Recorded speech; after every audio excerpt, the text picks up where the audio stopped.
Listen to this. Recently, I shot a video where I pitted 10 of my favorite vintage covers versus 10 of my favorite modern covers. It was a fun video. I thought in case you missed it, I'll link it down below. But I realized that I liked a lot of the modern covers more than I thought I would. I prefer vintage. And I started thinking about modern books, science fiction books that I really love. Realized I never done a video.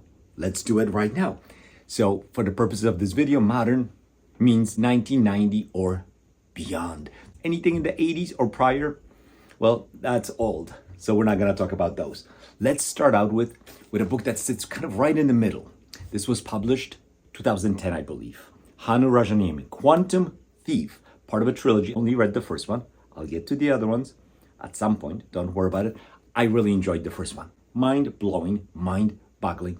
It's a story of a thief. The thief, when the book starts, is jailed in this very mysterious type of jail. Fabulous world building also, really evocative. And in order for him to break out of the jail, he has to do a job. So this is a good premise. Listen to the first sentence from the blurb. Every morning upon waking, Jean Laflambeau, love the name, must kill himself before his other self can kill him first. Yeah, there's a lot of mystery with this book, a lot of very interesting world building. The author does not hold your hand. This is not a book for the faint of heart. I think Whitney, in her review, said the book was an experience, should have come with a seatbelt. Yeah, definitely buckle up when you read this book. The author definitely does not like to info dump. There are things introduced early on, words, ideas that are really not explained until you get towards the end of the book. But there is a payoff. If you're reading this carefully, it will come to you, and it's really well done, where you trust the author that this world makes sense. It's a crazy place. It's a far-flung future. So in that sense, it's a very ambitious, very transportive read. I really enjoyed it. It's a book that will definitely challenge you. It will definitely scramble your brain a little bit, but it's well worth picking up. Of course, this may not be a good one if you're new to science fiction. I think you want to have some books under your belt before you pick up Quantum Thief. But it's on the list. Towards the very top of that literary science fiction spectrum sits Vanished Birds by Simon Jimenez. This was Jimenez's debut novel. It's beautifully written. Great wordsmith is Simon Jimenez. Lyrical, moving, a proper science fiction story, kind of humans ripped out of time. A story that has an interesting framing, very unusual beginning. I don't want to give anything away.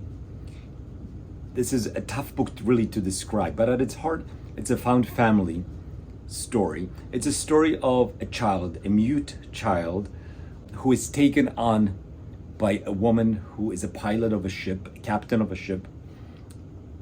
And they kind of, one saves the other, and they both save each other. The child has some interesting powers. The child is pursued by someone. A lot is happening in this book. Fantastic story. I enjoyed it both for its writing, and I thought the story was good as well. Not an all-time favorite by any means, but it's one that really impressed me, and I'm looking forward to reading more from Simon Jimenez. I wanted to include one work, at least one work here, that was really had a lot of literary merits, and it was between this one and Station 11. I don't know if I did the right thing by going with Vanished Birds. Either book could be on this list. But yeah, leave a comment down below. Let me know if you've read Vanished Birds or Station 11. Both of them are really well written in my opinion. And I guess in the end, I went with the Vanished Birds instead of Station 11 because I wanted all of these to have that proper science fiction feel. And Station 11 oftentimes sits actually on the literary shelves. It's a dystopian novel.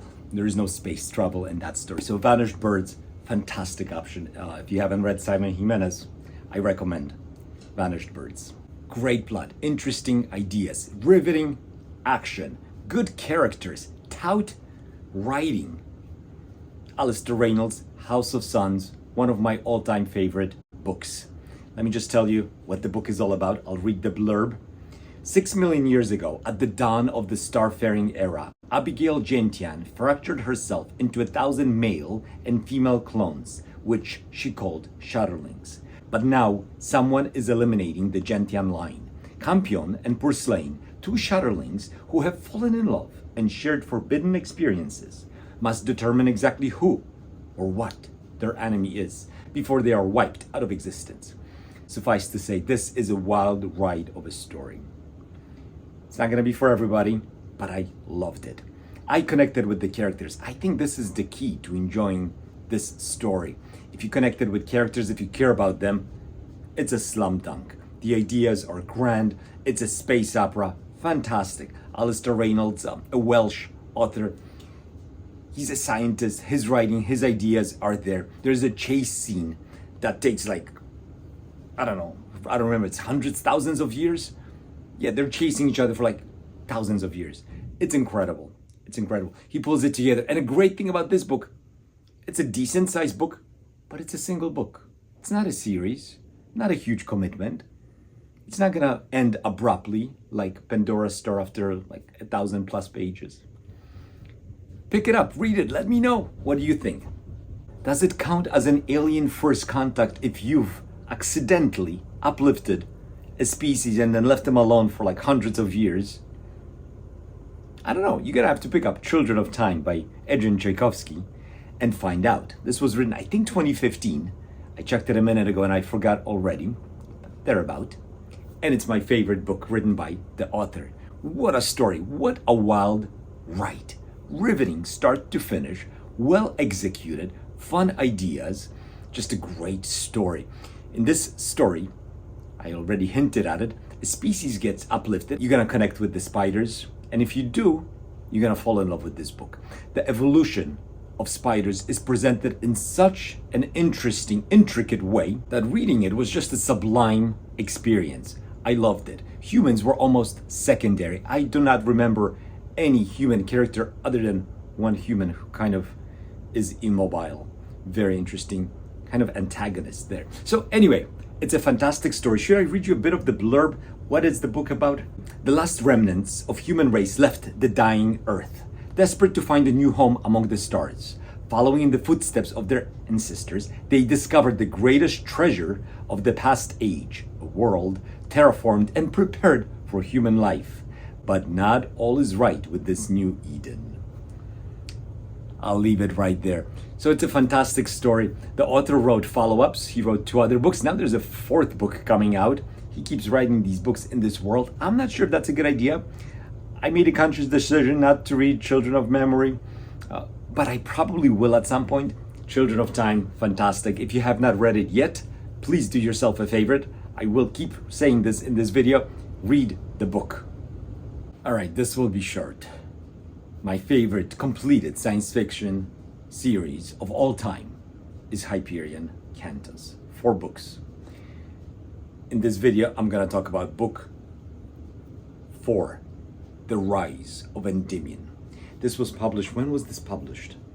I think 1997, right about there. I think Hyperion is 89, so then Simmons was writing these books at a pretty decent click. 1997, we get the last installment in this incredible, life-changing, for me, series. I was afraid the last book was going to let me down. It didn't. The whole series is incredible. Book 1 obviously has a completely different feel. Most people know about book 1. Most people have heard at least about Hyperion. Those who have read it typically have an opinion on it. Most love it, but there are some crazy people out there who didn't enjoy it. Leave a comment down below if you're one of those. Anyway, book 2, 3, and 4 have a completely different feel than book 1, which brings that frame narrative, the Canterbury style retelling. Yeah, the other books are more straightforward, more linear in their structure. We're not getting these tales that are, I mean, there's still a ton of jumping around, different viewpoints. But yeah, Rise of Endymion, just to kind of bring this together because I'm a bit all over the place, is an incredible ending to an incredible series. It may be, in fact, my favorite book in the series. Hyperion, book 1 was my favorite. After I read the Rise of Endymion, with tears in my eyes at the end of the story, I said to myself, this might be the best book in the Cantos, which means it might be one of the best books I've ever read. I guess it misses a bit of that literary merit that Hyperion brings with its structure. But what an ending to a story. What a powerful, strong, smart, hard-hitting, and faithful ending to the story. Without melancholy, I suppose, without trying to pander to the fans. Just an ending like no other. So let me know in the comments down below, did you read Rise of Endymion? And if you just read Hyperion and did not continue on, which I did because I read Hyperion a few times, I think 3 times before I continued on with the whole story, put down whatever you're doing, stop watching the video, and go read Book 2, The Fall of Hyperion. Do it now. A lone astronaut, an impossible mission, an ally he could never imagine. You know what I'm talking about. It's the Project Hail Mary by Andy Weir, 2001. A fun book. Here's one that if you're new to science fiction watching this video, you can pick it up today. It does have some challenging science. Starts off maybe a little bit slow for some. Not for me. Not for me. What a fantastic story. Heartwarming, wholesome also, funny at times, but serious.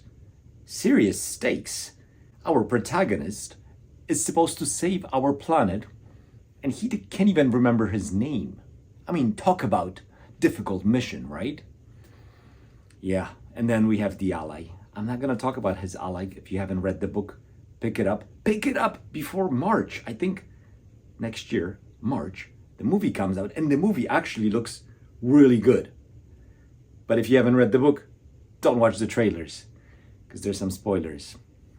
Anyway, it's such a fun book. It's such a great book. My wife read it, she loved it. My daughter read it, she loved it. I read it, I loved it.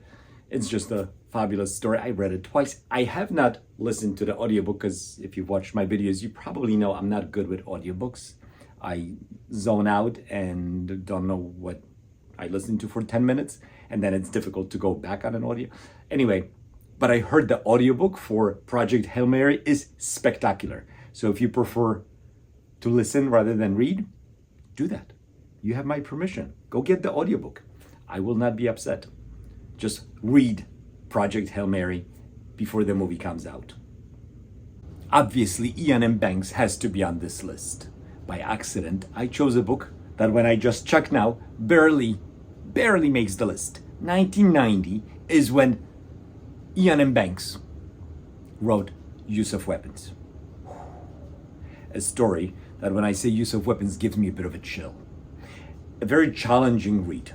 Certainly is not going to be a hit with everyone. This isn't Project Hail Mary with its 4.5 plus Goodreads score. No. Use of Weapons is a challenging read, both because of its content, but also because of its structure. The chapters are interwoven. We have Roman numerals and Arabic numerals. One moves forward chronologically, and the other chapters go in reverse. They do overlap. They do kind of tell the same story. But this is a very unusual way to read a book. Not for the faint of heart. Oh no, I did not say these modern books were going to be easy. This ain't no pulp. This is Iain M. Banks. This is an interesting story with a great cast of characters. Perhaps, to this point anyway, I think I'm 6 or 7 books in to my Iain M. Banks journey. Perhaps my favorite cast of characters. Funny at times, just sprinkled. You know, the drones are always hilarious. We do not talk about the chair. I will not talk about the chair. Thankfully, I read this book not by myself, not by my lonesome. I read it on a buddy read with Sam from Sam Not So Wise and Whitney, Secret Sauce of Storycraft, and they were very helpful. We had to, at the end, you should hear our conversations about this book. You could, in fact, hear them. I'll link it down below. I think we talked about it on a video, but I'm talking about visceral kind of reactions that we had as we were reading the book. Definitely a controversial read, definitely a difficult, visceral read. But hey, if you're new to Iain M. Banks, I would recommend maybe Algebraist as a great starting point. a book outside the culture, just kind of get used to the author's style of writing, see if it's right for you with a single novel, no big commitment. Because the culture really feels to me like a commitment. Each book just adds another piece to the puzzle, and you kind of have to read more than one to get a feel if this puzzle works for you. With one piece, you can't see the totality, you won't know. Anyway, I'm really enjoying the culture and use of weapons. Perhaps is my favorite culture book, but I don't know. I read Accession not long ago and I loved it. Very difficult. I'm just gonna finish all the books, then think about it, then probably reread them again and then make a decision or a ranking. It's very difficult to do it otherwise. Yeah, 1990, Iain M. Banks. Too bad Iain M. Banks passed away a few years ago because, I love his writing. Leave a comment if you do too. The year was 2006 when Cixin Liu published his profound and somewhat controversial due to the nature of the author's politics book, The Three-Body Problem, a series of books in fact known as Remembrance of the Earth's Past trilogy. Doesn't roll off the tongue easily, but I got it done. Incredible story, but certainly on the opposite end of that literary spectrum from Vanished Birds. This one is sitting quite low. Dull characters, wooden characters. Nothing exciting as far as the prose itself, but still sublime when it comes to the amount of ideas that will start to percolate in your brain as you're reading this fantastic story. It starts with cultural revolution in China. The darkness of those days is our beginning, but that's just the beginning of the darkness. Book 2, The Dark Forest, which might be my favorite of the trilogy, really, that's where really things kind of get interesting with when they get ramped up. I think most people know that there are aliens present in this book, a threat. Fantastic story. So it starts with Chinese cultural revolution and ends God knows when into the future. I mean, we're talking millions of years. I don't want to give out any spoilers, but book 3 really scrambled my mind in such a way that as I was reading this book, I really had a hard time kind of picturing. I always have a hard time picturing having aphantasia, but even in any way imagining what is actually happening on the page. Book 3 really did a number on me. Post-traumatic reading disorder. What a story. If you haven't read The Three-Body Problem, again, like all the books on this list, I certainly recommend it, but I will warn you, it may not work for you.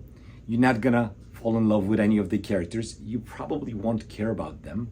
At its heart, this book has a bit of a different personality, right? Because of who was the author. So it's more of a collective humanity rather than individual that matters. Still, such an interesting read. I also enjoyed first season of the Netflix series Three-Body Problem. A bit uneven, but overall I thought it was good. But don't watch the series if you haven't read the books. Don't be silly. Give it a shot. It's going to be a challenge, but for the right reader, I think this is an essential science fiction read. Modern read. 2001 was a good year as another book was published that year. I'm talking about Kazuo Ishiguro, one of my favorite authors, and Klara and the Sun, a proper science fiction story from Mr. Ishiguro. This is a book that is somewhat polarizing. Not everyone loves it. It doesn't have a very high Goodreads score. I don't care. I loved it. I could not put it down. I was swept away. I loved the point of view. I loved our protagonist, an artificial friend, an AI. Imagining what life will be, and maybe will be in a very near future, having these beings in our homes was fantastic. The kind of a slight fairy tale, slight YA-ish quality that this book has really worked for me. I just loved it. I was swept away by Klara, by her story, by her trying to understand the world she exists in. She's in a world that's somewhat dystopian. It's a near future world where there's genetic engineering for humans, also gene manipulation, kind of an uplift of human intelligence. So there's some deep themes that are presented in this book, And Ishiguro is just smooth. He doesn't try too hard. He doesn't have to. I've heard some people think that this isn't any great prose. It's Ishiguro. Please, please, stop it. Never Let Me Go is a science fiction book that I was thinking to put on this list. Also a fantastic story, also a touching story. Maybe a little bit of a tighter writing in that one, better editing perhaps. But there's just something about Klara and the Sun that for me, speaks. It speaks to me. I loved it. I think it's so poignant, so beautiful, so nuanced, so sweet, and then hard-hitting as well. I don't know. Let me know what I'm missing about Klara and the Sun if you didn't enjoy it in the comments down below. And if you liked it, I needed to get a bit of water for this last one. I'm ready to go. So last, but definitely not least, 1992, Vernon Vinge, Fire Up on the Deep, Hugo Award winner. What a book, what a story. Fantastic. One of my all-time favorite science fiction stories. I don't know where it would rank, but pretty high, top 3. Great story, great premise. We have a universe where your location within the galaxy determines your level of intelligence, I suppose. I guess your mind's potential is determined by where you are. So you go from a place in the galaxy where super intelligent entities live, it's called the Transcend, all the way down to the unthinking depths where everything is slow, including technology. As soon as it enters those depths, kind of slows down. So that's just kind of the framing for this idea, for this story. But this story is fabulous, so much fun, great characters, both human and alien. We have Tynes that have this hive mind mentality, and discovering the nature of their mind and how it works will be an experience if you haven't read this book. So I don't want to dive too deeply into it, but I can tell you, if you haven't read it, listen to the people. Just about everyone who's read it, who loves science fiction, is going to love Fire Up on the Deep, because you will be swept away, you will be riveted by this story. And I don't know if I loved the ending, but it was satisfying. Satisfying conclusion. It works beautifully as a standalone. There is Deepness in the Sky, which was written after, but it's actually a prequel. So you can clearly just read Fire Up on the Deep and forget about any other book. It's a fantastic story that I really enjoyed. So modern science fiction, the last 35 years, has given us a lot. And there's so many other books I could have mentioned. There's so many books that I omitted from this list. From the authors who I've mentioned, there's so many other amazing stories that they wrote, but there are also other authors that I didn't bring up, that didn't make the list. For example, I'm reading Greg Iain right now, Permutation City. When was Permutation City written? Hang on, I gotta check because it's good. Yeah, Permutation City was written in 1994. Well, I haven't finished it yet, so I can't talk about it. But suffice to say, there are so many great books. Let me know in the comments down below if you agree with my choices. What book would you have added to this list if you were putting it together? What did I miss that you enjoy reading? Leave a comment down below, and thank you, as always, for watching.